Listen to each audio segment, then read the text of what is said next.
Quiero dar la bienvenida para una sesión bastante especial de Reyes. Esta va a ser la primera sesión que vamos a tener completamente en español y es una charla sumamente especial del investigador Saúl Ramos Sánchez de la Universidad Nacional Autónoma de México. Es una charla sobre el desarrollo de las cuerdas, que es sumamente interesante, pero quisiera introducir un poco a Saúl desde el contexto no académico. Él nos va a hablar de su investigación, pero en verdad ha sido un placer conocer a Saúl los últimos años. La razón por la cual nosotros nos conocemos es porque él fue uno de los creadores de un programa de investigación de verano para estudiantes mexicanos, de los cuales hay mucho en Reyes. Déjame decir que en este momento tenemos aproximadamente como 2.000 mexicanos en el programa de Reyes, tenemos aproximadamente 700 chilenos y cientos de más latinoamericanos y hasta españoles. O sea, tenemos mucha gente hispanoparlante, por eso que queremos tener esta sesión, incluyendo otras sesiones que vamos a tener. Pero como les estaba diciendo, Saúl es uno de los creadores de un programa de verano en el cual le dan la oportunidad a chicos mexicanos para ir al extranjero a hacer proyectos de verano de investigación en diferentes laboratorios de física, entre los cuales está Jefferson Lab, en donde trabajo yo, y de ahí viene la conexión con Saúl, disculpe. Y Saúl no solamente va a dar esta charla que vamos a ver ahorita, pero también va a guiar un panel en agosto, en el 3 de agosto, a la 1 de la tarde, hora de Virginia. Va a tener un panel en donde va a darle la oportunidad a cada uno de estos, a varios de estos chicos que han participado en este programa, a hablar un poco de sus experiencias en el extranjero y también hablar del tipo de investigación en la cual están trabajando en este momento. En verdad es un placer tener a Saúl, segunda vez. Tengo Raúl metido en mi cabeza, disculpen, pero en verdad es un placer tener a Saúl presente. Y lo último que quiero decir antes de darle el micrófono a Saúl es que uno de los facilitadores de esta sesión va a ser Felipe Ortega Gama, que es uno de los chicos que vino a Jefferson Lab a través de este intercambio con el programa que Saúl originó. Al final de la sesión yo lamentablemente me voy a tener que ir, así que lo voy a dejar en las manos de Felipe y él va a estar encargado. También está mi colega Orlando Ayala, que es uno de los miembros del equipo de Reyes, van a estar aquí presentes ayudándolos a responder las preguntas. Pero eso es todo lo que quería decir, así que en verdad es un placer tenerte, Saúl, bueno, estás ahorita en Alemania, así que de ahora en adelante el micrófono es tuyo. Gracias. Muchas gracias a todo el equipo de Reyes, a todos los que hicieron realidad este esfuerzo. Y yo creo que es un esfuerzo para el mundo. Esperamos que muchas de las personas que todavía no han descubierto la ciencia la descubran aquí, se interesen y en el futuro, dentro de unos 5, 10, 15 años, los veamos siendo las investigadoras y los investigadores del futuro. Entonces, esa es una de las motivaciones. Les agradezco a todos los de Reyes que lograron este éxito. Y le agradezco particularmente, voy a decir Saúl Briceño, pero no, es Raúl Briceño. Entonces le agradezco a Raúl Briceño por darme esta oportunidad. Y sin más preámbulos, solamente lo que me interesa a mí platicarles el día de hoy es cómo funciona o cuáles son las propiedades, las características más generales de las teorías de cuerdas. Muchas personas usan la teoría de cuerdas como para vender algún tipo de idea mística acerca de la realidad, y la verdad es que no es tanto. Es solamente un esfuerzo por tratar de entender la naturaleza, por tratar de responder esta pregunta. ¿De qué está hecho el universo? Esta es una pregunta que no es nueva.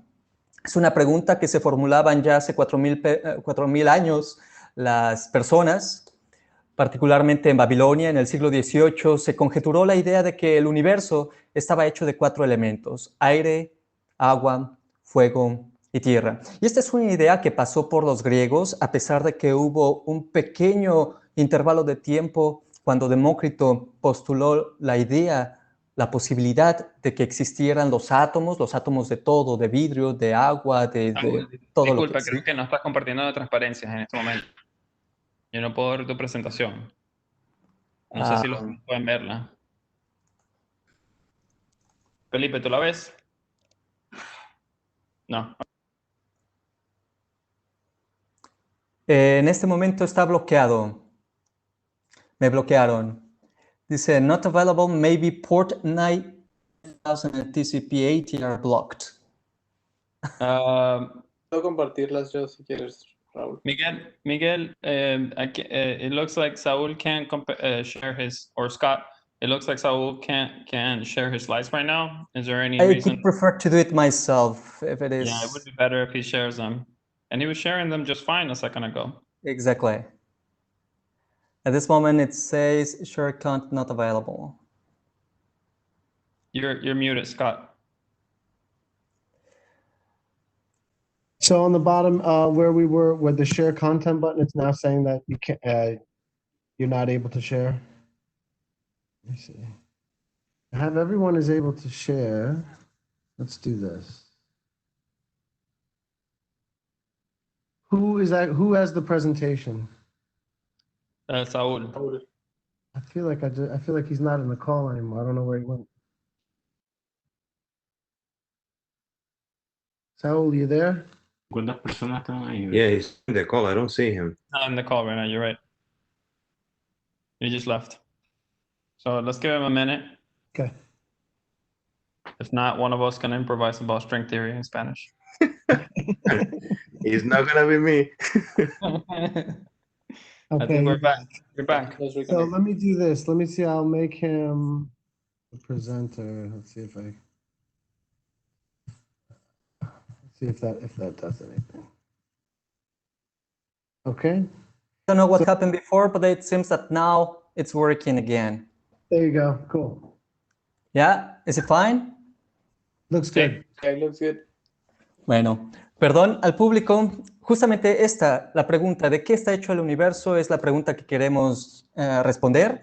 Y como les estaba diciendo, originalmente hace casi 40 siglos las personas conjeturaron la idea de que todo estaba hecho de aire, agua, fuego y tierra, a pesar de que en la antigua Grecia se postuló durante un breve momento la idea de átomos. Estos átomos eran muy diferentes a los que tenemos nosotros en mente en este momento. En fin, la idea de los 4 elementos perduró hasta la Edad Media. Hasta la Edad Media, cuando las personas empezaron a tratar de introducir algunos métodos, llamémoslos científicos, a pesar de que tenían mucho que ver con lo místico. Particularmente ellos estaban pensando en la alquimia. Ellos querían tratar de convertir muchas cosas en oro y así se toparon con la química. La química fue el intento desesperado, matemáticamente fructífero, de llegar a una descripción de cómo convertir las cosas.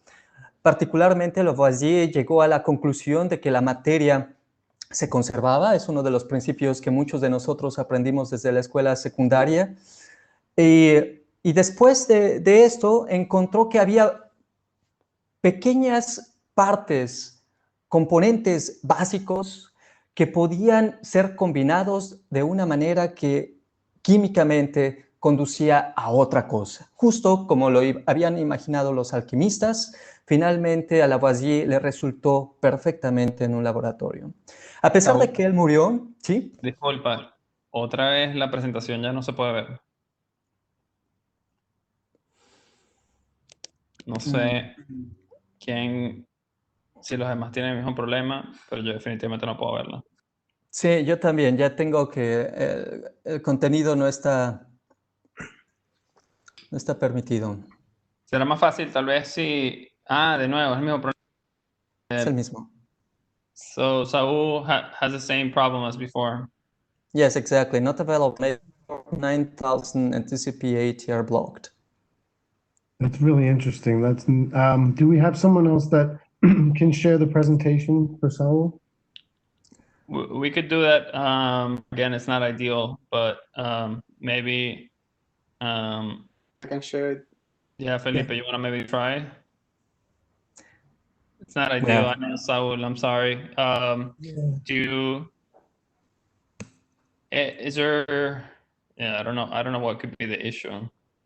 Yeah, I'm not sure. I'm not familiar with what that port issue is. Yeah. Qué pena, Saúl, en verdad, disculpa. Sí, va a costar trabajo encontrar los tiempos, pero bueno. Sí.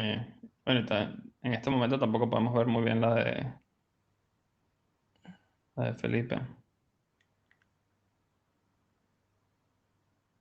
Hey, Saul, this is Kevin. I see that you're sharing the application. Would you want to try sharing the entire screen instead of application? No, that is what I was doing. I was sharing actually the entire screen. Right now, I cannot actually share anything. Do you want? When you click on the share and it gives you the option, what No, are the options that you see no, there there? are no options. At this moment, I get not available, maybe port 9000 and TCP/80 are blocked. That's the only message I get. I get no option. Right now, I see your share content, and Exactly. it's you're sharing the application. No, well, no. I was sharing the full screen, but right now I cannot do anything about it. I cannot actually see anything about share content or whatever. This is blocked. So, Saul, Yes. I can share. Puedo compartir yo. I can share the presentation and then we can try to sync it as best as we can. Yeah. Well, I had problems with the videos in other computers, but let's try it. Let's see. We tried the videos earlier, so Está Okay. tiene el track ahorita. O sea, tiene menos tiempo. Yeah. Mira, y aquí se va. Así que bueno, ¿a dónde? Consiguió un. Orlando, you got a hot mic.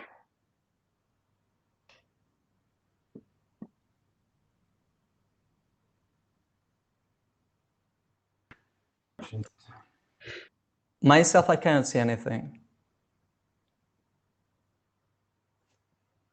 You can't see the slides? No.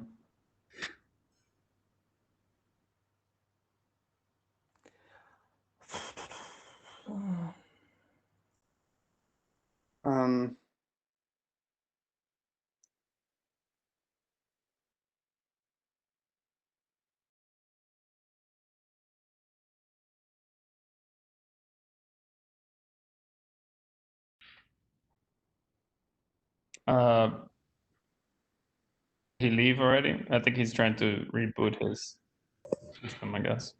Yeah, I think he left. He's coming back. Felipe, your connection is glitchy to me. Is it glitchy to everybody else? I came back. I'm sharing the full screen as before, entire screen. Allow. Now I'm sharing. Can you see anything? we can see your. Can you slides. listen to me? Sorry? Yeah, we can see your slides and we can listen to you. Ok. Bueno, una disculpa a todos. Espero que ahora sí no nos traicione nuevamente la técnica.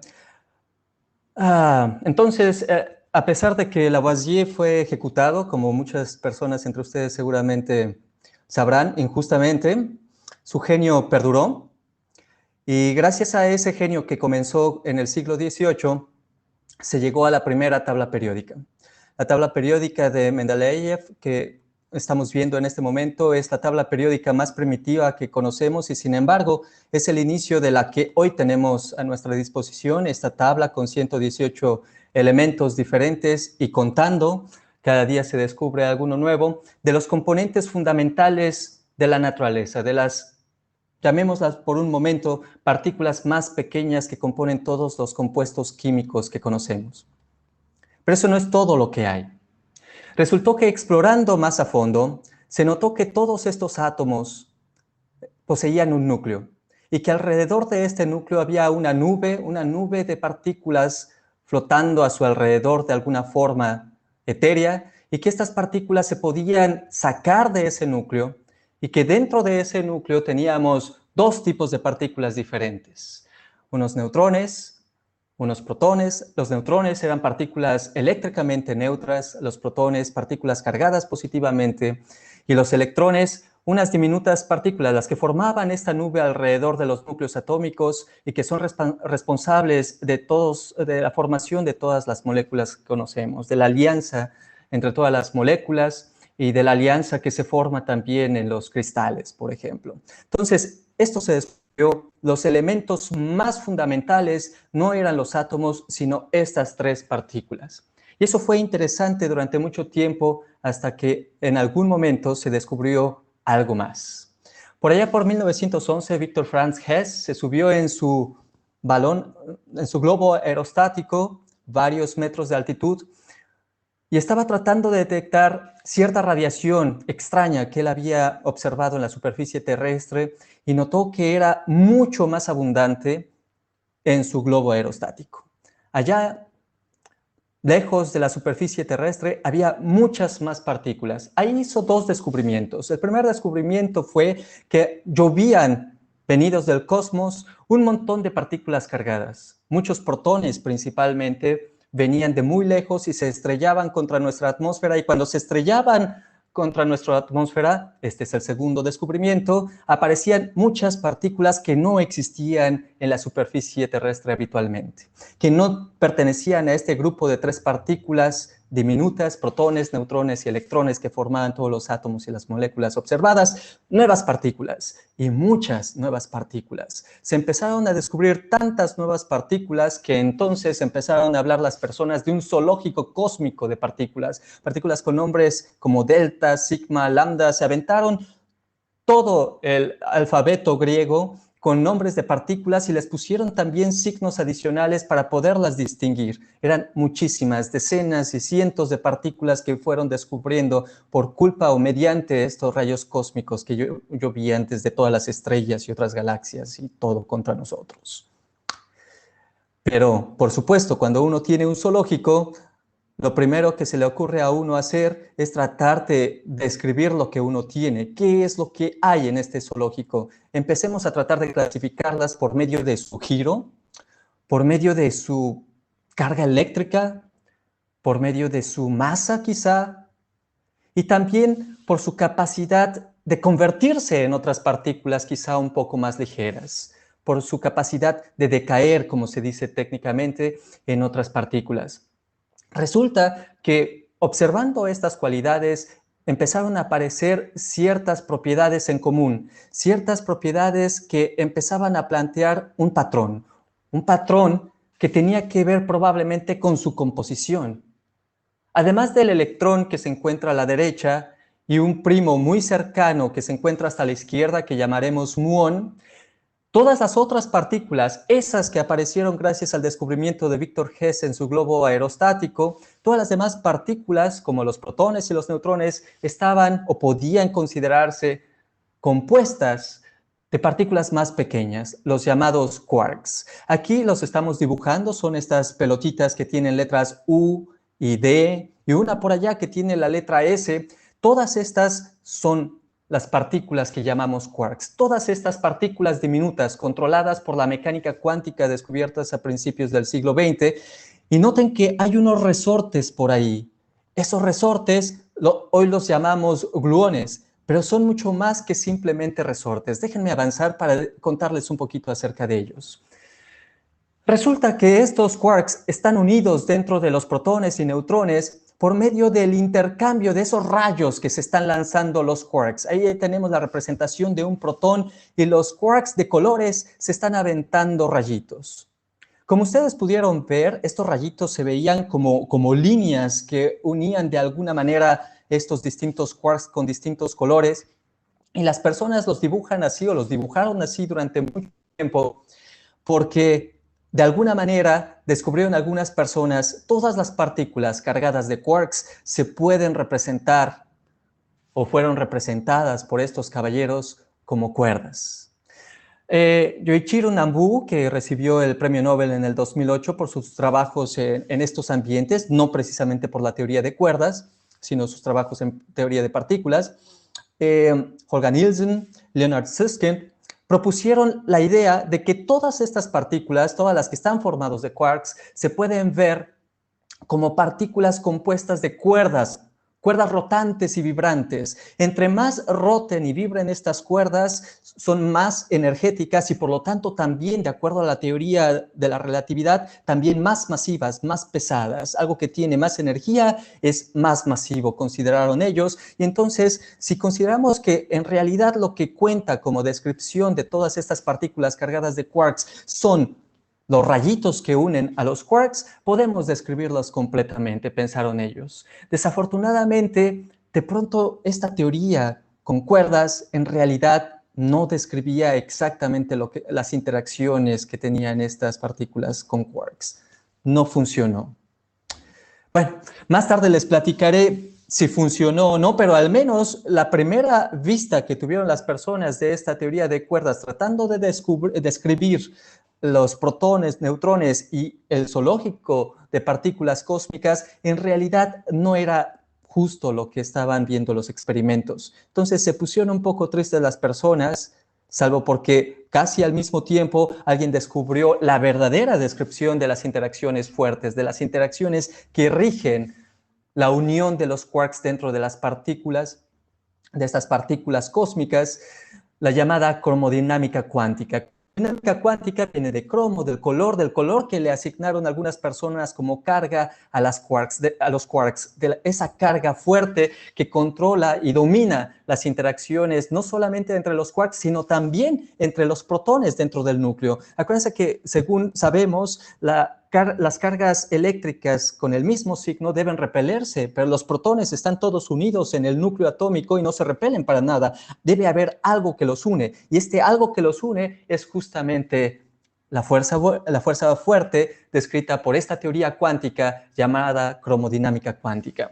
Entonces, esta fuerza fuerte se encuentra en los núcleos atómicos, es una fuerza nuclear, y esta es una de las principales responsables de la masa que nosotros sentimos justamente. Todas estas interacciones, estos intercambios de rayos que en realidad se llaman gluones, son partículas que son intercambiadas entre estos quarks, son los responsables de toda la masa o el 99% de la masa que ustedes y yo sentimos en nuestros cuerpos, que medimos en una báscula y que en México comemos con tortillas, ¿no? Entonces, esto es una realidad, pero no es la única fuerza. Esta fuerza es muy importante, pero no es la única fuerza. De hecho, hay una fuerza que nos es más familiar, mucho más familiar. Una fuerza cuántica que nos es más familiar es el electromagnetismo, responsable de los rayos, de la luz, del magnetismo común y también de nuestras interacciones con todas las cosas que nos rodean. Como este caballero que fue mojado, todas las pequeñas gotitas de agua rebotaron contra su rostro debido a la repulsión electromagnética. El rostro de este caballero tiene muchos electrones y el agua también. Cuando llegan los electrones del agua y chocan contra los electrones del rostro, rebotan, sienten el electromagnetismo, sienten la repulsión electromagnética y dicen, debo rebotar a otro lugar, no me puedo quedar aquí. De hecho, en este momento todos ustedes están sintiendo también el electromagnetismo, lo están sintiendo, no sé si están de pie o si están sentados, pero donde quiera que estén, lo que está en contacto con su sostén es justamente electrones. Los electrones de su cuerpo están siendo rechazados por los electrones del lugar donde están sentados o del lugar donde están de pie. Y gracias a eso no nos proyectamos de lleno contra el núcleo de la Tierra, porque tantos electrones hay debajo de nosotros que definitivamente repelen todas las partículas que componen nuestro cuerpo. Y eso es fantástico, el electromagnetismo lo conocemos y también es una de estas fuerzas fundamentales en la que en realidad, como nosotros la entendemos, todas las partículas, por ejemplo los electrones de los que estaba hablando, lo que están haciendo es intercambiando fotones. La fuerza fuerte intercambiaban gluones, aquí se intercambian fotones para producir esa repulsión entre todas las partículas o atracción como en el electromagnetismo o en los rayos que vemos caer a veces durante las tormentas. Pero estas dos fuerzas no son las únicas que describen las interacciones entre las cosas, la materia que nos rodea.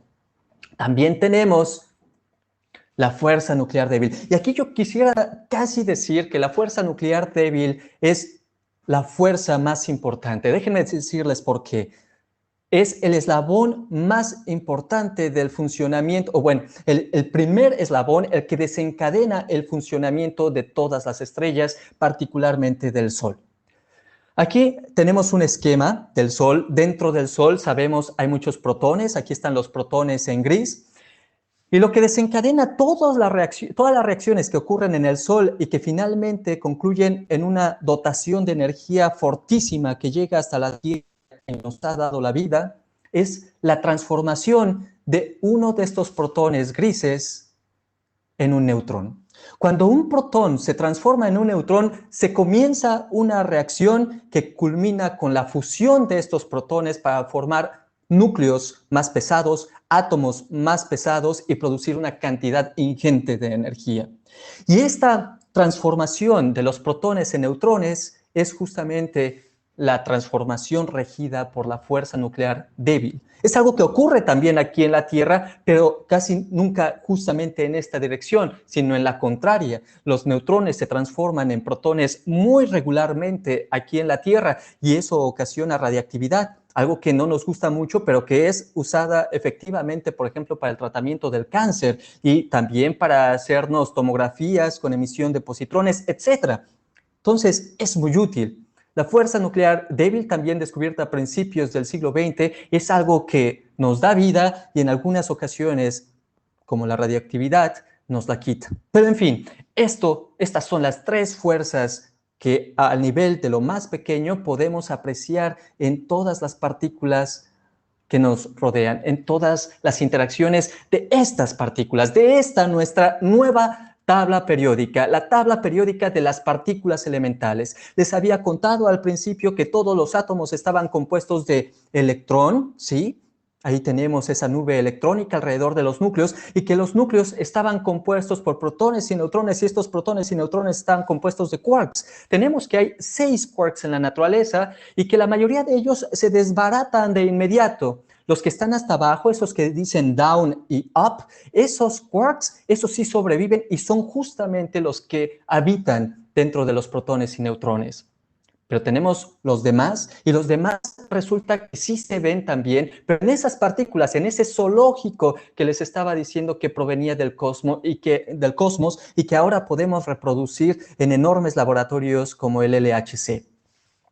Los electrones también tienen sus amigos, sus copias, sus vecinos, podríamos decirlo, sus cuñados, no lo sé, pero que se parecen muchísimo a los electrones, salvo porque son más masivos. El muón, del que les hablé hace rato, y otra partícula que se llama tau. Y estas partículas que tienen carga eléctrica negativa, contraria al protón, por supuesto, están acompañados por un grupo de 3 partículas completamente neutrales y casi completamente sin masa, llamados neutrinos. El electrón está acompañado de su neutrino, el muón acompañado de su neutrino también, y el tau también de su neutrino. Tenemos en total 12 partículas que componen toda la materia que conocemos. Esta es la nueva tabla periódica, la tabla periódica más elemental. La pregunta que queremos responder es ¿de qué está hecho el universo? Pues de eso está hecho el universo. Y la pregunta es, ¿lo entendemos lo suficiente entonces? ¿Con esto basta? No bastaba. En los años 60 la gente decía, bueno, pero ¿por qué tienen distintas masas?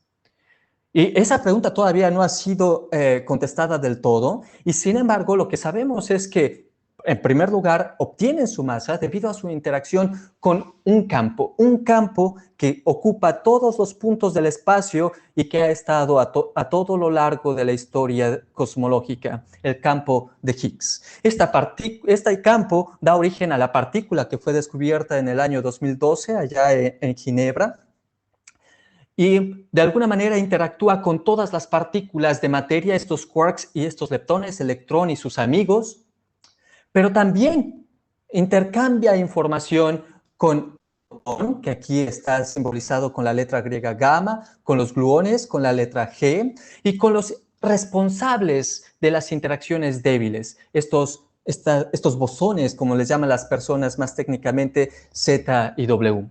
Lo curioso del bosón de Higgs, lo curioso de este campo de Higgs, es que se asocia a partículas que no giran mientras todas las demás desde un punto de vista un poquito menos técnico, están girando. Entonces, los quarks están girando un poco, los electrones están girando un poco, los fotones están girando también, pero la partícula de Higgs no se le da la gana.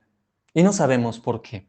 A esa propiedad de girar, las personas le llaman cuánticamente spin. No es tal como nosotros la estoy describiendo en este momento, como una esfera girando, pero nos la podemos imaginar por un momento así. ¿Y qué pasa con la gravedad? ¿Esa fuerza no afecta a estas partículas elementales o sí las afecta? Resulta que aquí, al menos estoy copiando esta imagen de internet, hay un rayo de luz. Este rayo de luz viene de la estrella A por allá, es luz, entonces es un fotón, son fotones que están viajando desde la estrella A, y resulta que cuando se acerca al Sol, esa pelotota roja en medio, es desviada, la luz es desviada un poco para aparecer ante nuestros ojos como si proviniera del punto B, de una estrella que en realidad no existe. Einstein ya había observado esto, más bien le habían contado que esto ocurre. No es cierto, estoy diciendo una mentira. Einstein no había visto nada de esto, pero lo que él pensaba es que tenía que haber una explicación para la gravedad, una explicación por cómo funcionaba la gravedad descubierta por Newton. Y lo que descubrió es que en realidad la gravedad se puede describir geométricamente como una deformación en el espacio y en el tiempo debido a la presencia de masas, debido a la presencia de energía localizada en algún lugar, como en este caso el Sol. Una gran ubicación de energía hace que la energía del fotón que viene de la estrella A sea desviada hacia nuestros ojos en una dirección. La geometría, a pesar de que parece que es simplemente matemáticas, describe en realidad cómo funciona la gravedad. Y entonces la pregunta es, ¿será que la geometría no tiene nada que ver con estos objetos, con estas partículas elementales? Resulta que la gravedad es una fuerza que más bien nosotros vemos asociada a cosas grandes, a planetas, a pelotas, a objetos que caen. Las partículas elementales tienen una masa tan pequeña que prácticamente no sienten la gravedad. Es difícil relacionarlas cuánticamente. Entonces, hay una tensión entre la gravedad descrita con geometría y la mecánica cuántica. Aquí tenemos a Einstein y tenemos del lado derecho a Max Planck. Max Planck, uno de los padres de la mecánica cuántica, quizá el padre de la mecánica cuántica, y resulta que lo que descubrimos es que el romance entre la gravedad y la mecánica cuántica no se puede dar hasta la fecha. ¿O será que sí? La teoría de cuerdas no nació, como ustedes vieron, como un intento de tratar de armonizar esta tensión entre la gravedad y la mecánica cuántica, pero resulta que lo logra de alguna forma. Como les decía, estos caballeros se inventaron esta teoría de cuerdas para describir las partículas compuestas de quarks, diciendo que eran cuerdas rotantes y vibrantes que cuanto más energía tuvieran, más energéticas y por lo tanto más masivas eran, que eran distintos tipos de partículas dependiendo de esa vibración. Lo que ellos descubrieron es que no funciona para describir esas partículas compuestas de quarks, pero funciona para describir. Pensemos en estas cuerdas. A nivel cuántico, en realidad uno se puede imaginar que las partículas más pequeñas, estos quarks, no son puntos, no son canicas, sino que en realidad son estas partículas, los quarks y las partículas más elementales de aquella lista que les mostré, que son en realidad cuerdas. Nosotros las vemos como caniquitas o como puntos diminutos, simplemente porque las cuerdas son muy pequeñas. Y entre más oscilen, entre más vibren, más energía tienen, más masa tienen, y entonces podemos también explicar de alguna manera, en términos de cuerdas, por qué tenemos distintas partículas elementales como oscilaciones, vibraciones de una cuerda fundamental. Saúl, se te acaba de desaparecer la presentación de nuevo. Porque tal vez trata de conectarte, si no, podemos tomar una pausa de 1 minuto mientras que te vuelves a conectar. Vamos a tratar de ver. Estoy viendo preguntas que están recibiendo, que están mandando. Tenemos unas cuantas preguntas, ya se las responderemos, se las pasaremos a Saúl cuando él termine su charla, que será en aproximadamente 10, 15 minutos. Tendremos bastante tiempo para responder preguntas y como esta es la última charla del día, en verdad no hay límite hasta cuando podamos responderla. Hola Saúl, Hola, ¿qué tal? vamos a tratar a ver si puedes compartir la pantalla. Sí. Esto es lo más divertido que me ha pasado en las sesiones. Sí, disculpa. Ok. No, ¿cómo crees? Entonces, lo que les decía es que estas cuerdas, de alguna manera, están vibrando, oscilando, y algunas de ellas están atadas a unos objetos extendidos que llamamos branas, y estas branas a veces escupen una cuerda cerrada como esa. Y resulta que al escupir esta cuerda cerrada, este aro vibrante,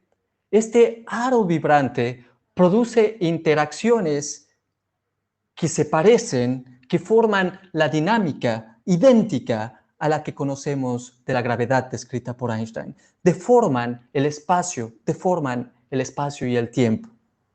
Entonces, las personas cuánticamente ya habían imaginado que algo como eso debía existir. Y algo como eso debería ser una partícula cuántica llamado gravitón. Es una partícula que también tiene spin, que también gira, como lo describí hace un momento, pero lo más importante de ella es que es intercambiada entre las cosas que sienten alguna atracción gravitacional.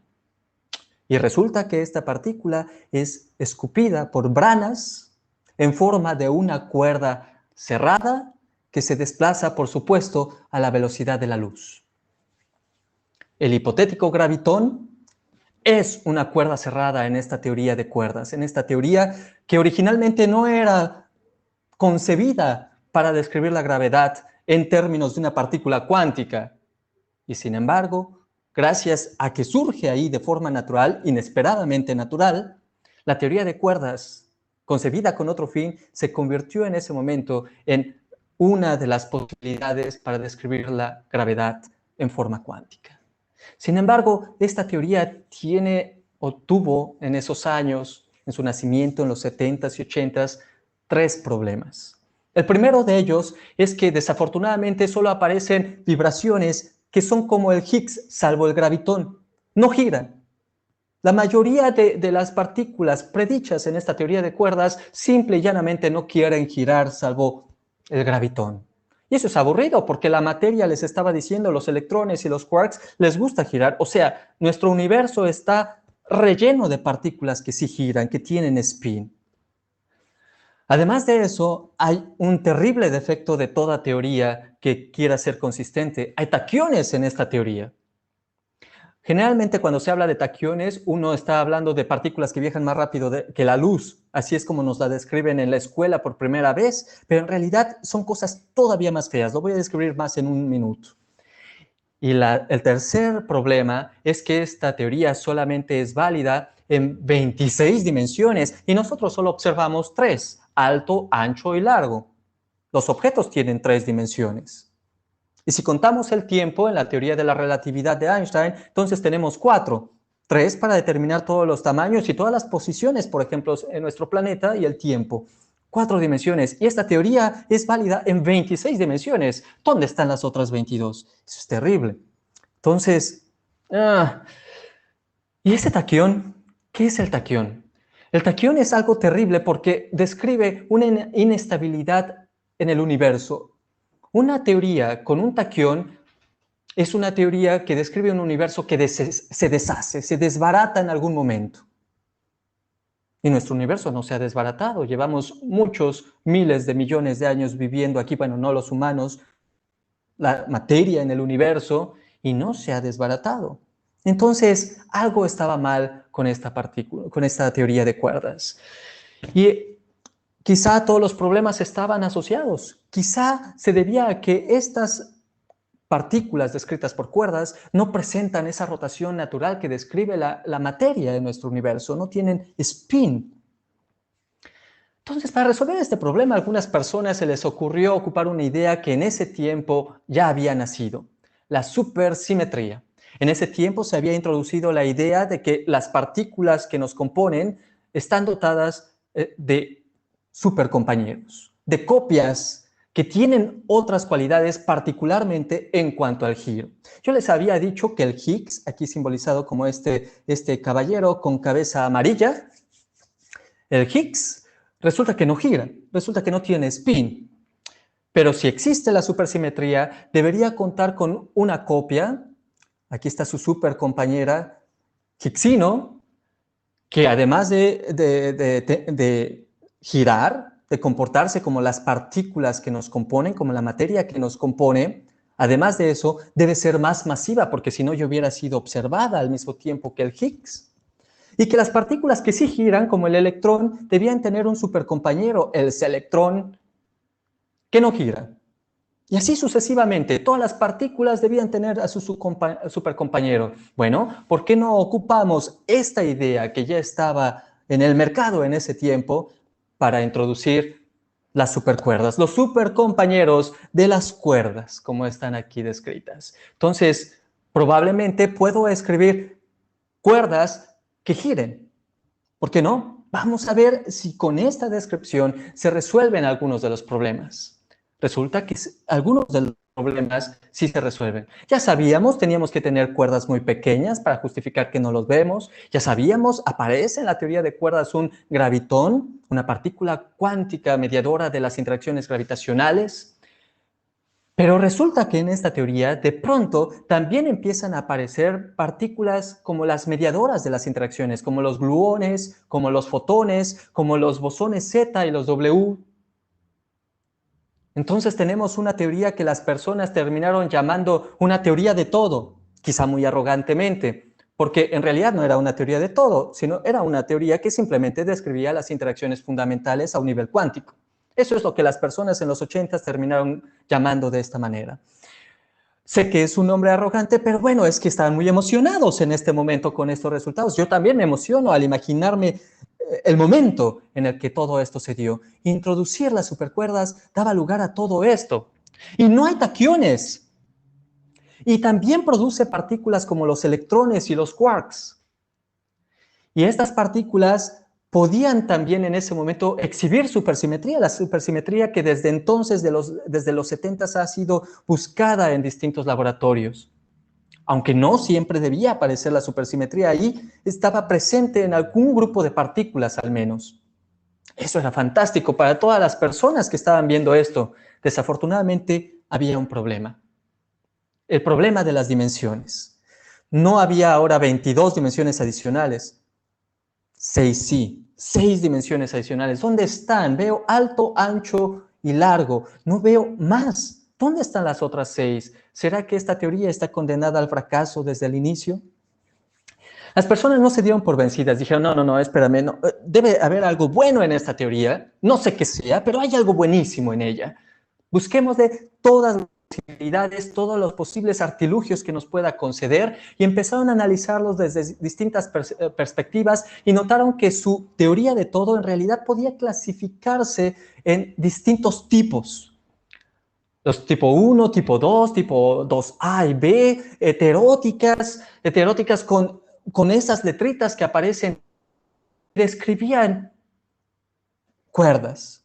Una teoría gravitacional cuántica de alguna manera con muchas dimensiones y pequeñas diferencias entre ellas. Estos eran los tipos de cuerdas. Entonces ya no era solo una teoría de cuerdas, sino 6 teorías de cuerdas. Para 1985 las personas se pusieron tristes, como este elefantito, porque había muchos. Y las personas se empezaron a plantear la idea de que a lo mejor era como esa idea de que un grupo de ciegos empieza a observar el elefante y lo describe de distintas maneras. A lo mejor así era. Y esto es justamente lo que pasó, ¿sí?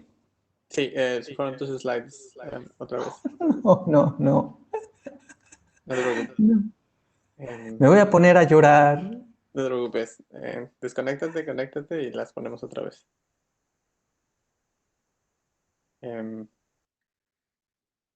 Sirve que tomamos un pequeño break. Ya estamos con las preguntas.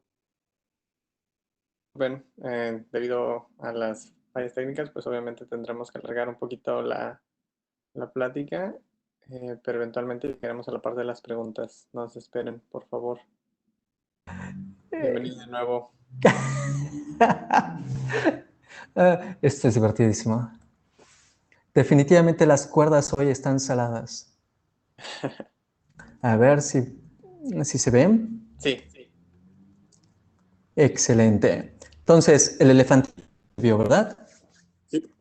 Excelente. Entonces, resultó que cuando en los 90 apareció esa idea que les platicaba hace un momento de la presencia de membranas, de estas branas, y se entendió muy bien, notaron que en realidad todas estas interacciones que habían entre las distintas partículas podían entenderse también como interacciones debido al intercambio de cuerdas entre branas, que en realidad incluso nosotros podríamos estar atrapados en una de estas membranas y que nuestras dimensiones, las dimensiones que nosotros llamamos alto, ancho y largo, podían ser las dimensiones de uno de estos objetos. Quizá vivimos en un universo que es una membrana.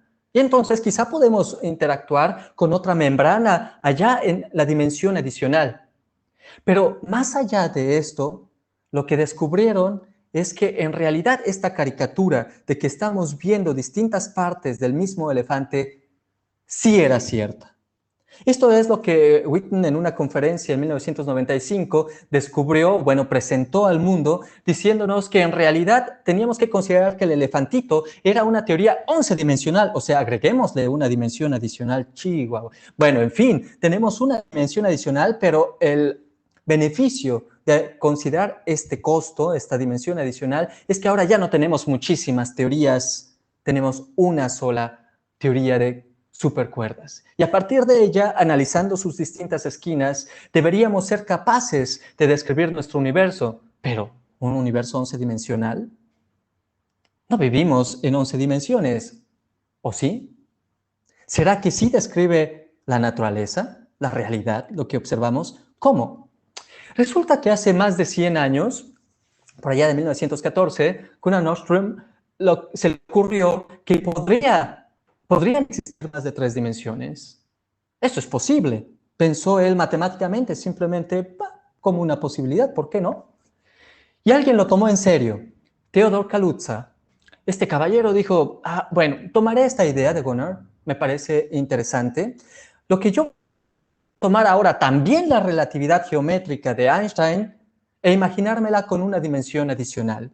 Me la imagino con una dimensión adicional y veo qué resulta de ella. Vamos a ver qué pasa. Y lo que sucedió es que a partir de ella, tratando de separar la dimensión adicional de las 3 dimensiones, alto, ancho y largo, que componen nuestro universo, podía describir la gravedad que vemos en nuestras 3 dimensiones, la gravedad de Einstein como la conocemos, y también el electromagnetismo.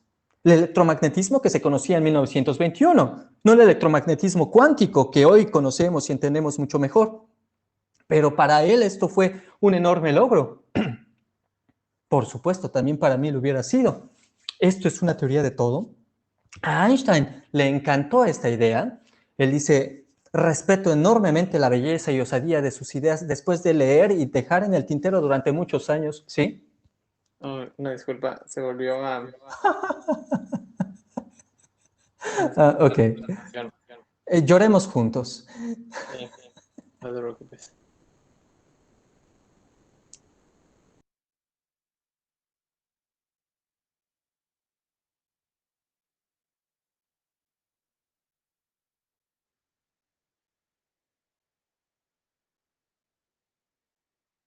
Ujú.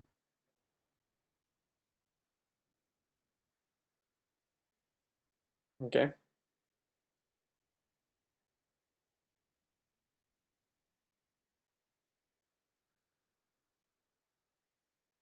Em, mm, creo que no tienes activado tu micrófono, Saúl.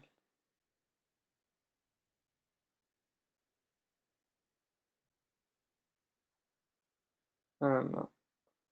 Ahora, Sí, perfecto. excelente. Creo que fue la velocidad para regresar. Bueno, entonces Einstein le dijo, después de analizar el artículo que produjo Theodor Kaluza, que su idea era grandiosa. Sin embargo, había un problema. ¿Por qué no vemos esta dimensión adicional de la que estaba hablando Gunnar, que puso en práctica Theodor? ¿Por qué es que no la vemos? Y a Klein, curiosamente, su nombre en alemán significa pequeño. Y lo enfatizo porque a Oscar Klein, Oscar Pequeño, se le ocurrió una idea. ¿Por qué no hacemos que esta dimensión adicional sea pequeña, casualmente, ¿no? Para decir exactamente qué significa esto, este proceso de compactificar esta dimensión adicional, pensemos en esta fotografía. Tenemos dos dimensiones, el ancho y el alto, y ahora voy a compactificar la dimensión vertical, la voy a hacer pequeña. ¿Y en qué consiste esto? En eso. Como aquí, en esta caricatura, no sé si vieron, pero mi casa desapareció, parecía una línea, y ahí abajo hay una línea. Pero esa línea, esa cosa que parece para la persona que está caminando sobre la cuerda simplemente una línea, en realidad para las hormigas es un objeto que sí tiene las dos dimensiones. Es un objeto sobre el cual y bajo el cual y alrededor del cual las hormigas pueden desplazarse. O sea, de alguna manera, pareciera que las dos dimensiones de un enorme cilindro fueron hechas pequeñas para formar este pequeñísimo cilindro que para la persona que está caminando se ve simplemente como una sola dimensión, una cosa sobre la cual él solamente se puede mover hacia atrás y hacia adelante. En realidad es un objeto para las hormigas que tiene más dimensiones, que tiene dos dimensiones. ¿Podrá ser que nosotros vivimos en un universo parecido? ¿Será que en cada punto de nuestro universo hay más dimensiones? No solo una formando ese círculo, sino muchas más, 6 más, 7 más, formando, por ejemplo, figuras tan extrañas como esa cosa que parece una flor, es en realidad una proyección bidimensional, cuasi tridimensional, de un espacio 6-dimensional llamado Calabi-Yau. ¿Será que en realidad, así, en cada punto de nuestro universo, hay un espacio 6-dimensional y que si pudiéramos tener un microscopio lo suficientemente poderoso, encontraríamos semejante retícula llena de este espacio, de estas formas, de esta geometría? ¿Será posible? ¿Será posible que las otras dimensiones estén compactificadas? Resulta que Kaluza y Klein, juntos, considerando solo una dimensión adicional, descubrieron que hay consecuencias consecuencias observables de considerar que hay dimensiones adicionales. Una de ellas es que todas las partículas, como el bosón de Higgs, el electrón, los quarks, deberían tener copias. Y estas copias deberían ser mucho más pesadas cuanto más pequeñas fueran estas dimensiones adicionales. Y no solo eso. Como son más pesadas, entonces tienen más energías, pero para crearlas necesitaríamos tener una energía enorme para generar sus copias y por eso no las podemos ver directamente en este momento porque no existe esa cantidad de energía disponible a mano.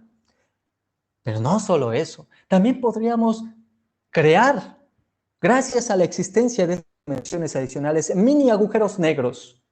Ahí en las dimensiones podemos retacarlas, meterles mucha energía de tal manera que a un nivel diminuto podríamos generar agujeros negros por los cuales parte de la materia que nos rodea podría ser succionada, desaparecida por algunos instantes de tiempo y transformada en algo más. Que Hawking nos enseñó que estos mini agujeros negros de todas maneras se evaporan, desaparecen y no representan un peligro para la humanidad, pero deberían ser detectables. Entonces las personas deben buscarlas, pero ¿dónde crear tanta energía? ¿Dónde buscar semejante energía? Bueno, en el Big Bang, por ejemplo. Entonces allá en el universo temprano, estas copias de Kaluza-Klein, perdón. Disculpa, otra vez se fue la imagen. Qué pena. Ya voy. No te No preocupes. desesperen tanto.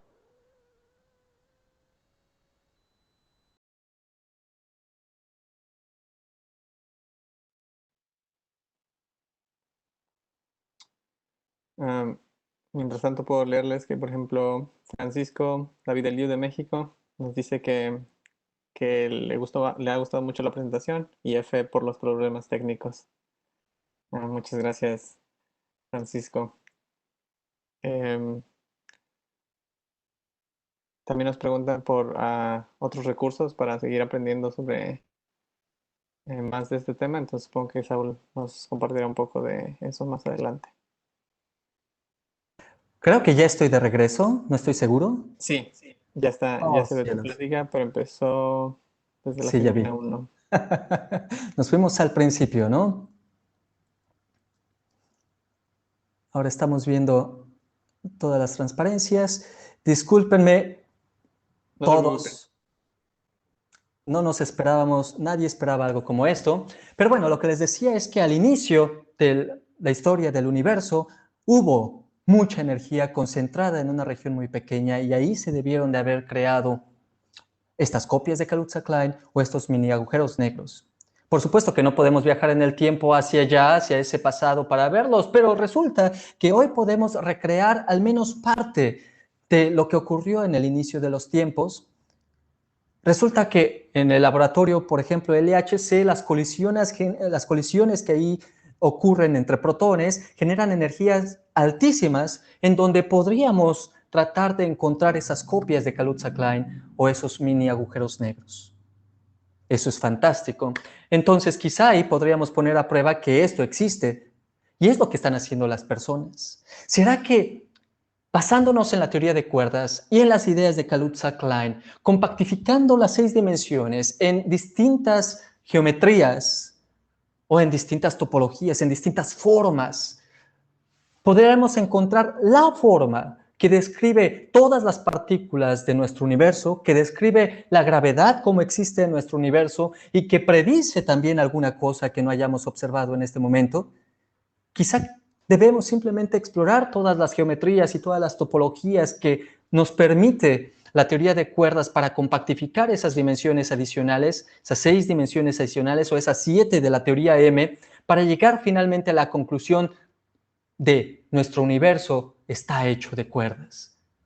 Sin embargo, desafortunadamente en este momento tenemos el problema de que tenemos muchas geometrías, muchísimas, miles de millones de ellas. Y todas estas formas conducen a universos posibles. Y no sabemos cuál es el bueno. Tenemos que encontrar el bueno. Justamente este es uno de los problemas. ¿Será que vivimos en una especie de multiverso? ¿Será que vivimos en muchísimas realidades? Esto es una posibilidad en la teoría de cuerdas. Nosotros estamos atrapados en una realidad, una teoría de cuerdas compactificada con una geometría en particular, pero todas las demás son igual de válidas. A veces esto se plantea como un problema terribilísimo de la teoría de cuerdas, pero en realidad no es un problema que no hayamos encontrado antes. Yo les estaba platicando de la descripción de las fuerzas fundamentales. Esa teoría, la cromodinámica cuántica o el electromagnetismo cuántico o las interacciones débiles descritas en términos cuánticos están dados por una teoría cuántica de campos. Es una teoría y a partir de esta teoría se plantean soluciones a las ecuaciones de esta teoría. Son los campos que existen y sus perturbaciones son las partículas que observamos. Pero ustedes podrían construir a partir de esa teoría cuántica de campos un universo con partículas que no tienen nada que ver con quarks y electrones, que no tienen nada que ver con nosotros, con la materia que nos compone. Pero las personas han construido modelos que finalmente condujeron, en el caso de la teoría cuántica de campos, a la predicción de las propiedades del modelo estándar. Predicciones en nuestro universo, predicciones que han sido corroborados en todos los aceleradores que han existido en nuestro planeta hasta este momento y que han sido comprobadas también con las interacciones dentro de las estrellas que llegan a ser detectadas hasta nosotros. En el caso de la teoría de cuerdas, desafortunadamente, aún no tenemos una predicción. Todavía eso es un área en construcción. Entonces, para concluir, ¿de qué está hecho el universo? Partículas, quarks, electrones o tal vez, probablemente, de cuerdas. Sin embargo, para realmente saberlo, necesitaremos seguir investigando, necesitaremos saber qué otras formas nos describe la teoría de cuerdas, nos permite la teoría de cuerdas, para poder compactificar las dimensiones y finalmente llegar a esa compactificación que conduce a las observaciones que se han hecho en todos los distintos laboratorios y al mismo tiempo a una posible predicción que sea comprobada experimentalmente. Bueno, voy a concluir aquí dejándoles esta nota del señor Albert Einstein. Gracias a todos. Muchas gracias, Saúl, por la plática. Vamos a pasar de una vez a las preguntas. Tenemos preguntas, muchos están haciendo, para que no digan que no paso el recado. Muchas gracias. Y te están felicitando porque les gustó mucho la plática. Vamos a la pregunta de Rodrigo Padilla. Bueno, ok, nada más para mencionar. La pregunta de Rodrigo Padilla, de México, fue acerca de las 12 dimensiones. Entonces, creo que cubriste esto bien en la plática. Entonces, creo que eso ya está cubierto. Vamos a pasar a otra pregunta de...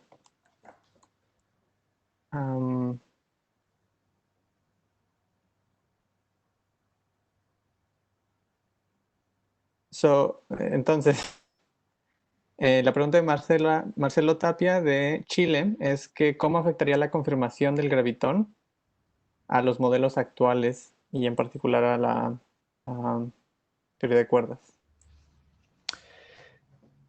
Si pensamos que en algún momento, de hecho, se hacen esfuerzos por medio de la detección de ondas gravitacionales, se hacen esfuerzos por tratar de descubrir las cualidades de este gravitón, si es que existe, y hasta este momento solamente se tienen distintos tipos de restricciones sobre sus propiedades, por ejemplo, sobre su masa y sobre su velocidad, nada más, y siguen siendo compatibles con la descripción que se hace en la teoría de cuerdas y con la descripción hipotética que se hace así en abstracto de la posible existencia de un gravitón. Si se encontrara un gravitón y tuviera ciertas propiedades muy específicas que fueran, que se alejaran un poquito de las descritas, por ejemplo, a partir de las interacciones clásicas de la relatividad, las interacciones descritas por Einstein, entonces entraríamos a un territorio en donde podríamos poner a prueba una teoría que tiene que describir la gravedad cuántica.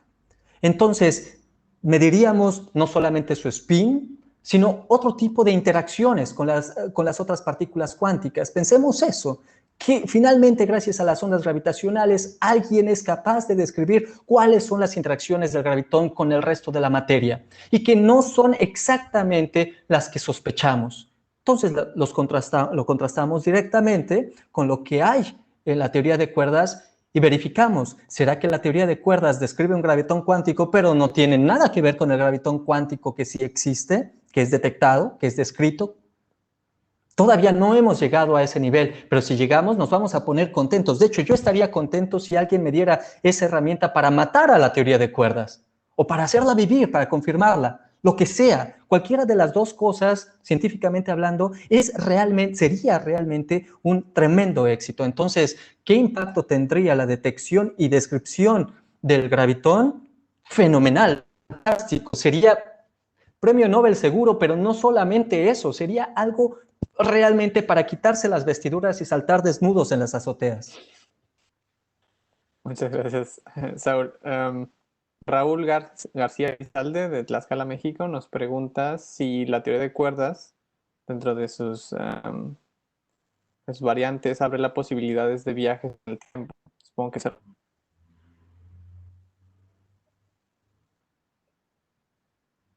Sí, por supuesto. Yo pienso que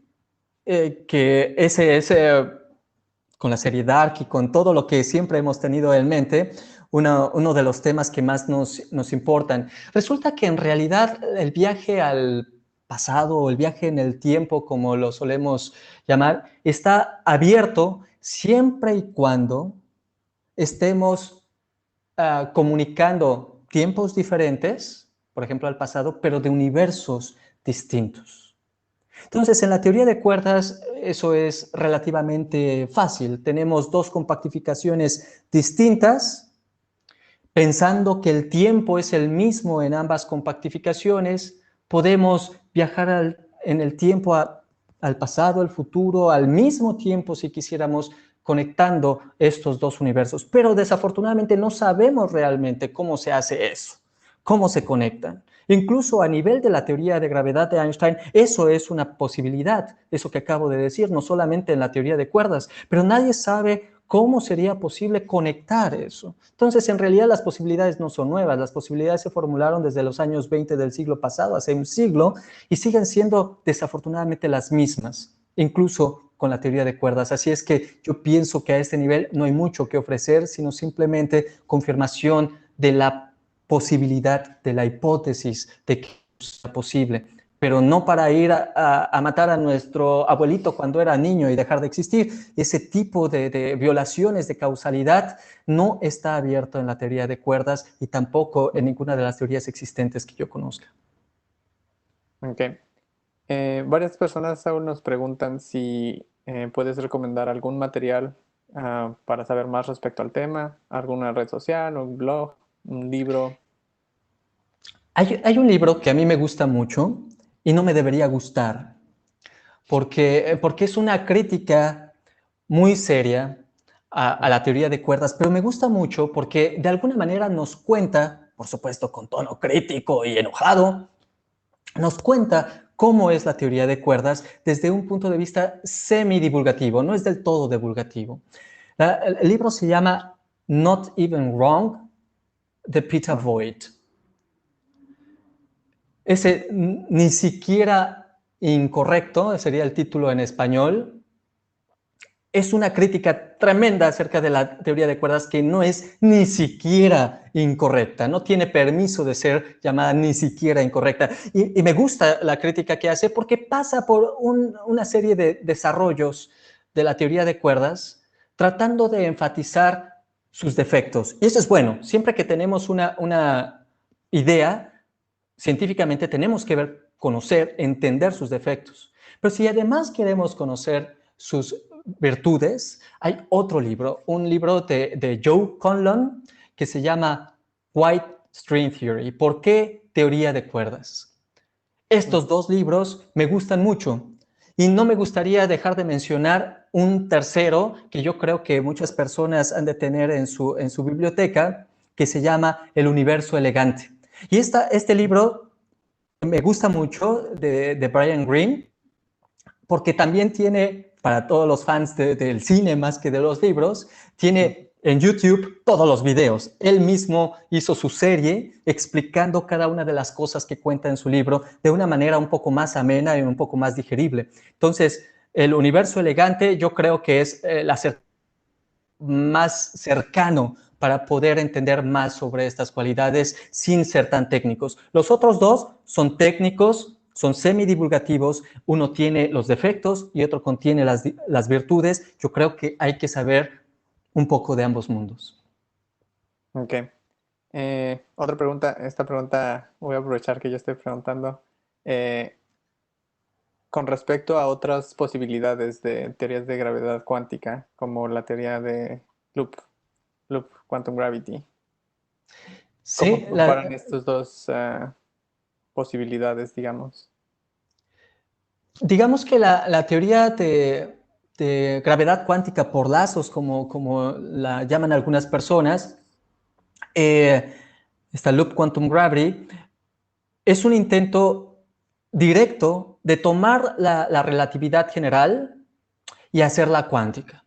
No sé, ponerle propiedades adicionales a esta relatividad general de Einstein que lo permitan hacer cuántico. Y han avanzado, por supuesto. Por ejemplo, han tratado de describir cómo funcionan los agujeros negros. Una de las cosas que menciona, por ejemplo, Peter Voigt es que solamente la gravedad cuántica por lazos ha sido capaz de describir la entropía de los agujeros negros como la describió Hawking. En realidad no es cierto, en realidad existe de los dos lados una descripción en la teoría de cuerdas por medio de la holográfica, como lo llaman algunas personas, la dualidad de Maldacena. Uno puede también saber muchas curiosidades acerca de los agujeros negros y los números son realmente cercanos a lo que obtuvo Hawking en ambos escenarios.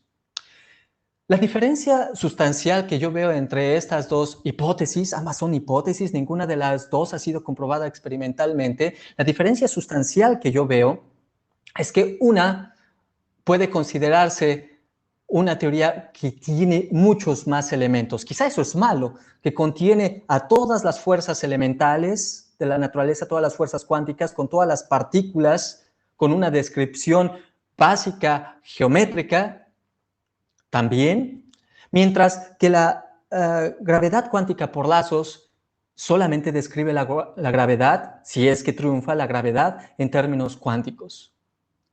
Eso no es malo, describir solo una cosa, pues el que mucho abarca poco aprieta, dicen las personas. A lo mejor esa es la forma de describir la gravedad cuántica, no lo sé.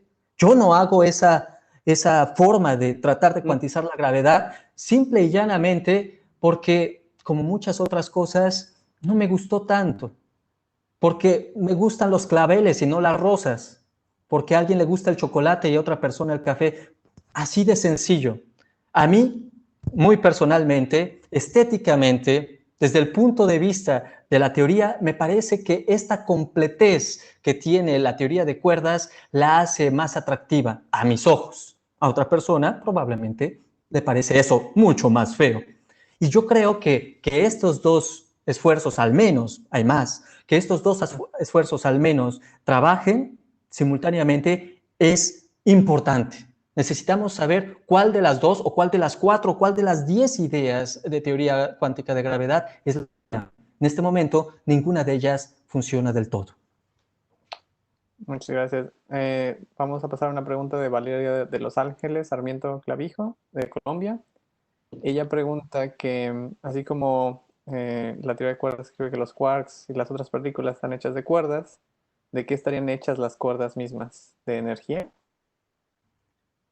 Esa pregunta es una pregunta que nos hacen recurrentemente cuando hablamos de estos temas, cuando hablo yo particularmente de estos temas, y la respuesta ella la escribió de energía, pero casi siempre cuando se usa esta palabra, parece que nos volvimos esotéricos. Pero lo mismo se puede preguntar acerca de las partículas. Imaginemos que no hay cuerdas, que solo hay partículas, las cuerdas no existen. Hay partículas. ¿De qué están hechas las partículas? Otra vez, de energía. Es más, ¿de qué estábamos hechos nosotros? Cuando nos subimos a una báscula y la báscula nos dice, pesas 50 kilos, o 60, o 80, o 200, qué sé yo. ¿Qué nos está diciendo? Nos está diciendo algo acerca de la cantidad de masa. ¿Qué es eso? Nos está diciendo justamente la cantidad de energía que se encuentra almacenada en nuestro cuerpo. Es una cosa que se puede medir. La energía se puede medir. Y es eso a lo que nosotros le terminamos llamando de muchas distintas formas. Temperatura, masa, energía, trabajo. Le terminamos llamando de muchas formas, medibles todas ellas. Y eso es lo que compone también a las cuerdas o a las partículas o a las interacciones entre las distintas formas de materia que conocemos. Sí, es energía. Ok. Mónica Salinas, de Puebla, México, nos pregunta que si dentro de las teorías de cuerdas los neutrinos, a diferencia de en el modelo estándar, pueden tener masa. En el modelo estándar resulta que también tienen masa. La masa es muy pequeña.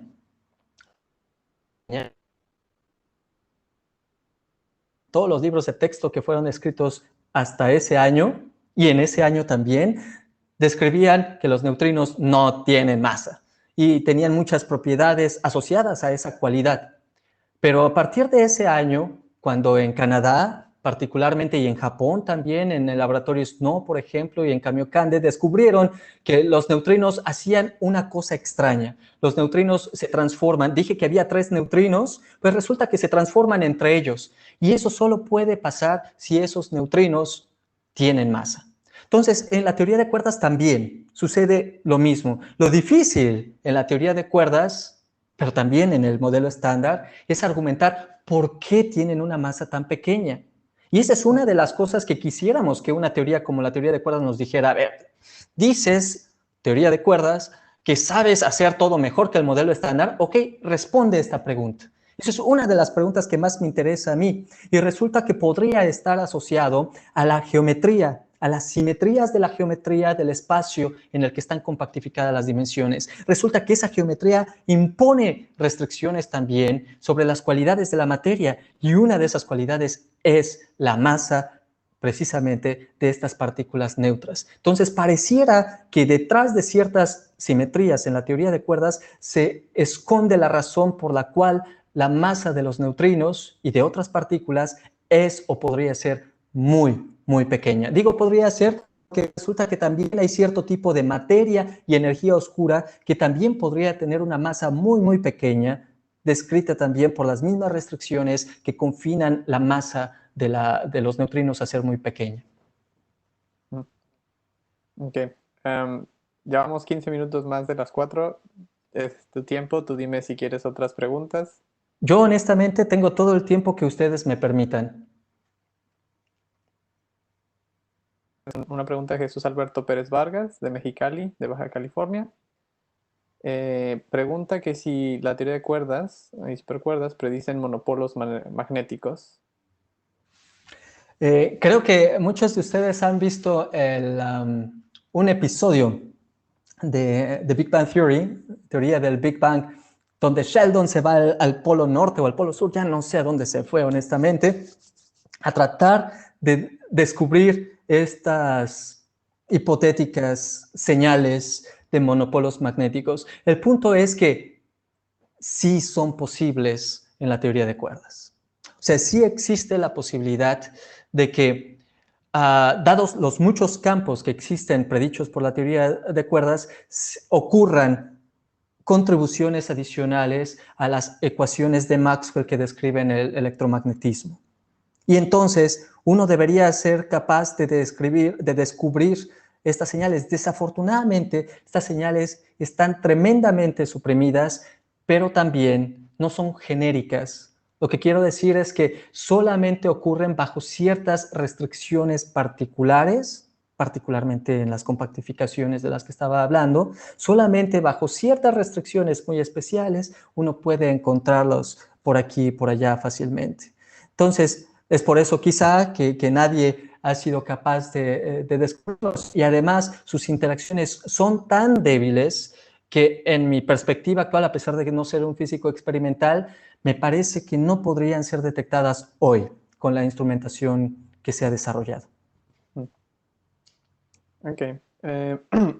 De Norfolk, Virginia, nos pregunta Bukika Jovanovic que si piensas o si tienes alguna idea de cómo en algún futuro podría impactar una teoría cuántica de la gravedad hacia el campo de la ingeniería.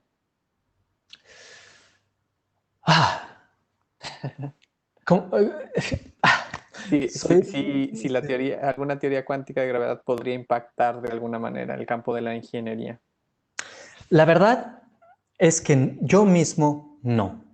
Lo que me puedo imaginar es que todos estos desarrollos, por ejemplo, pensemos en lo que están haciendo particularmente esfuerzos chinos y europeos por hacer un detector de ondas gravitacionales allá arriba, en el espacio. ¿Sí? Poner 3 satélites coordinados de tal manera que detecten ondas gravitacionales. Pensemos que estos telescopios, llamémoslos así por un momento, este telescopio, este interferómetro para la detección de ondas gravitacionales, encuentra realmente una forma de describir o descubrir el gravitón. Entonces, pensemos que gracias a eso se puede escribir una teoría. La pregunta va de regreso. Ahí nos ayudó la ingeniería a descubrir la teoría cuántica de gravedad. ¡Qué padre!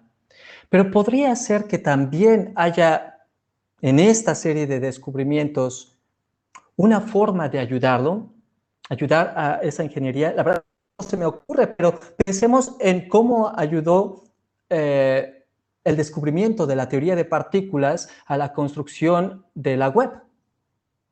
¿sí? De Internet. O pensemos también el otro caso de cómo todo esto que estamos platicando en este momento, en realidad la gravedad ya tuvo un impacto tecnológico. No es que hayan ocupado la teoría de la relatividad general los ingenieros directamente, pero sí indirectamente. En la teoría de gravedad existe dilatación temporal debido a la curvatura, a las desviaciones geométricas en el espacio-tiempo. El GPS las usa.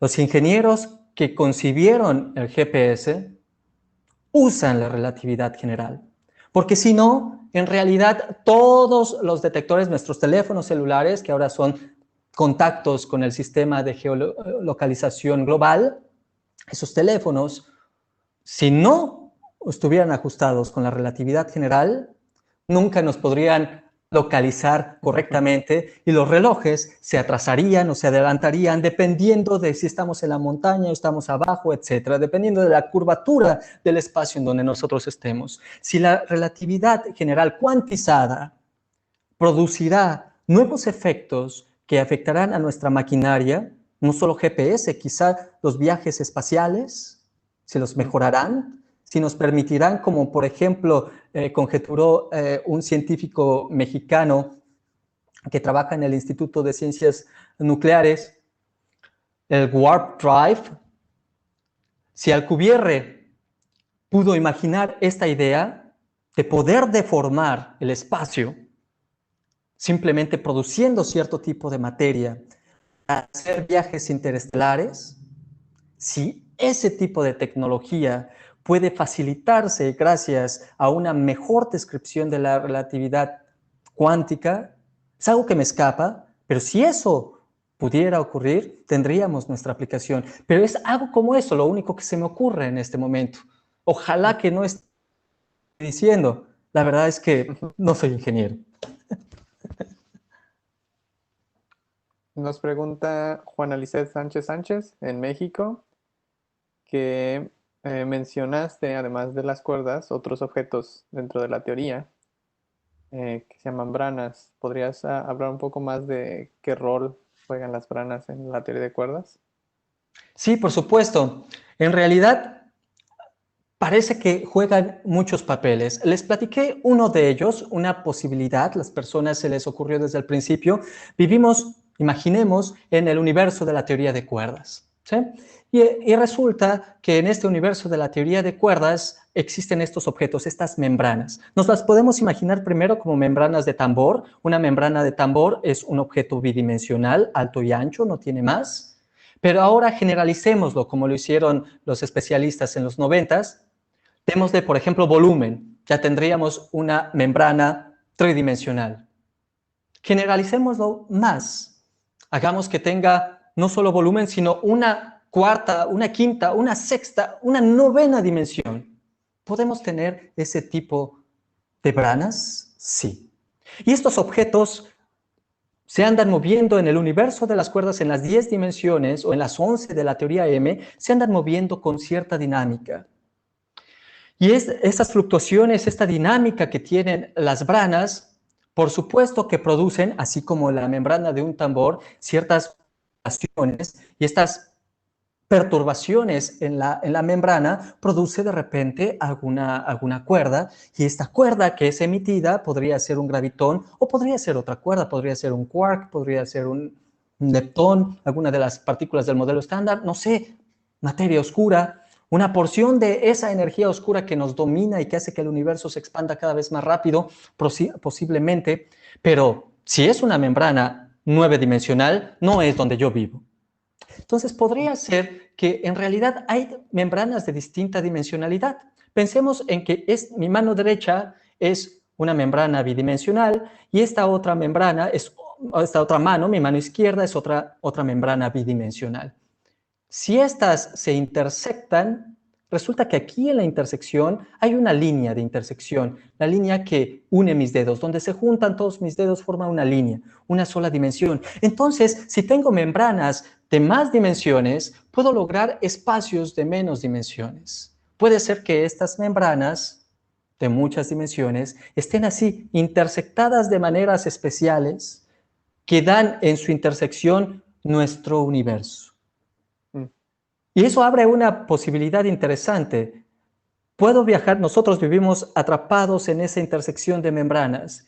Puedo viajar entonces quizá a otro lugar en otra intersección, moviéndome a lo largo de la brana. Pero a lo mejor yo no me puedo mover ahí porque mi naturaleza está concebida solamente para estar atrapado en esta intersección. Sin embargo, puedo enviar señales. Eso sería una posibilidad fantástica si es que se pudiera realizar en la naturaleza.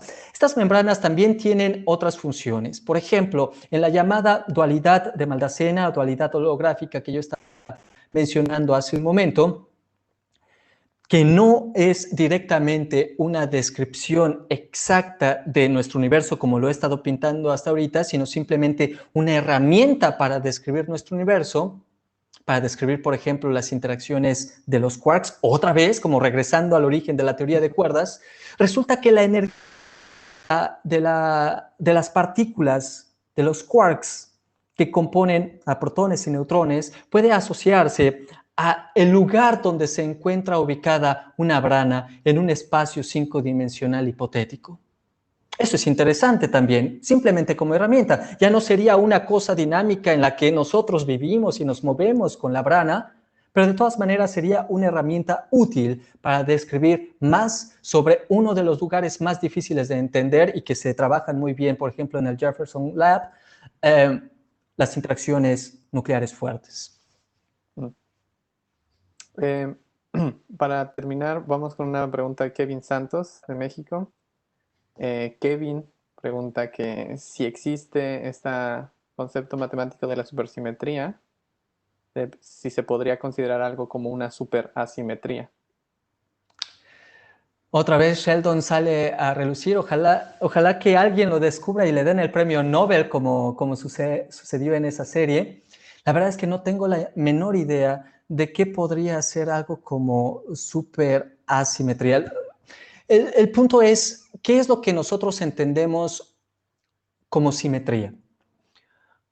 Lo que llamamos dentro de la física, particularmente la física de altas energías, una simetría, no solamente ahí, pero particularmente ahí, es una transformación de las leyes de la naturaleza, de las ecuaciones que describen las leyes de la naturaleza, que sin embargo las deja invariantes. Pensemos en algo como este cubo que tengo aquí en la mano, ¿no? Voy a hacer una transformación, esto es muy clásico, no es física de partículas, voy a hacer una transformación que no va a alterar perceptiblemente este cubo. Ya lo hice. Y puedo transformarlo otra vez. En realidad no podemos notar cuál fue la transformación que hice. Una vez que la hice, una persona me podría decir, es el mismo cubo, no lo has cambiado. Es exactamente lo mismo. Ese tipo de transformaciones es lo que nosotros llamamos simetría. Una supersimetría es una simetría, en realidad no es más que eso, que permite relacionar distintos spins, los distintos giros, por ponerlo muy clásicamente, que podrían tener dos partículas, que lo relacionan y que dice que si esta partícula no gira y la transformo a que gire, la física del universo no cambia. Eso es todo, eso es la supersimetría. La física del universo no cambia, pero eso no puede ser, porque el bosón de Higgs no gira, y si lo hago girar, ya es otro universo. Entonces, por eso es que requiere el bosón de Higgs que exista su supercompañero, que ya esté ahí, solamente que no lo hemos detectado. Entonces, cuando este que no gira se transforma en este que se la pasa girando, en realidad lo único que sucede es que intercambian los papeles. Ahora el que no estaba girando se pone a girar y el que estaba girando, deja de girar. Entonces, esa es la supersimetría. ¿Qué sería la superasimetría? ¿Qué es una asimetría? Pues una asimetría sería, no sé, por ejemplo, mi rostro. Tengo la nariz rota. Entonces, no hay una simetría entre mi parte izquierda y mi parte derecha. Mi rostro es asimétrico. ¿Qué sería una superasimetría? la verdad es que, no sé, tendrá algo que ver con el spin, que los spines sean diferentes. La verdad Quizás es que que la la palabra masa. súper, ¿perdón? Quizás que la masa de diferentes super compañeros sea diferente. No, esa es una... La simetría requiere que existan las dos partículas, pero si se difieren más allá de su spin, por ejemplo, por su masa, eso es una supersimetría rota. Superasimetría, no sabemos, yo no podría saber qué es, pero caray, quizá hay un artículo ruso que ya lo escribió en ruso y entonces ahí está escrito, a aprender ruso también nos toca. Bueno, pues muchísimas gracias, Saúl. Muchísimas gracias por compartirnos tu tiempo, por la presentación. De verdad que la disfrutamos mucho y nos llegaron muchos buenos comentarios acá en el foro. Entonces, como dijiste, o bueno, como dijo Raúl al principio de la plática, va a haber un panel en un mes, el 3 de agosto, a la 1 p.m., donde vamos a estar hablando sobre las posibilidades de los veranos o las experiencias de los estudiantes que han salido de verano de investigación. Entonces, para que nos sigan en ese panel. Y no sé si quieres decir algo, algunas últimas palabras antes de que terminemos. Sí, primero me gustaría agradecerles a todos los que me acompañaron, a todos los entusiastas, a todas las personas que preguntaron y a las personas que también escribieron cualquier tipo de comentario. Los leeré con cuidado, muchas gracias. Y si tienen algún otro tipo de pregunta, los invito a que me escriban también. Aquí está mi correo, lo atenderé con gusto.